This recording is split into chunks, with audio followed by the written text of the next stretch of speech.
জেলার রূপগঞ্জ উপজেলায় বাংলাদেশ জাতীয়তাবাদী দল বিএনপি এর ৪৭তম প্রতিষ্ঠাতাবার্ষিকী উপলক্ষে এক বিশাল জনসভা অনুষ্ঠিত হয়েছে।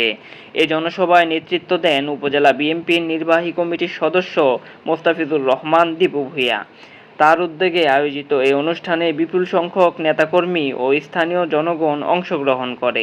একই সঙ্গে তারাবো পৌর বিএনপির যুগ্ম সাধারণ সম্পাদক ও ৫ নং ওয়ার্ড বিএনপির সাধারণ সম্পাদক মোহাম্মদ জাহাঙ্গীর সাউদের নেতৃত্বে একটি বিশাল র্যালি জনসভায় এসে মিলিত হয়।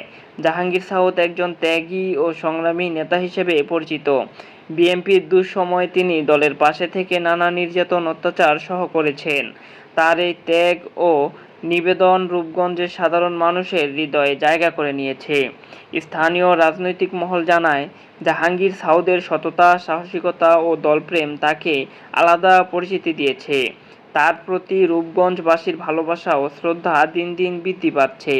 সবাই বক্তারা বিএনপির প্রতিষ্ঠাতা শহীদ রাষ্ট্রপতি জিয়াউর রহমানের অবদান স্মরণ করেন এবং দলের আদর্শে ঐক্যবদ্ধ থাকার আহ্বান জানান। রূপগঞ্জে অনুষ্ঠিত এ জনসভা ও র্যালিকে ঘিরে এলাকায় উৎসবমুখর পরিবেশ বিরাজ করে এবং নেতাকর্মীদের উপস্থিতিতে জনসভা স্থল জনসমুদ্রে পরিণত হয়।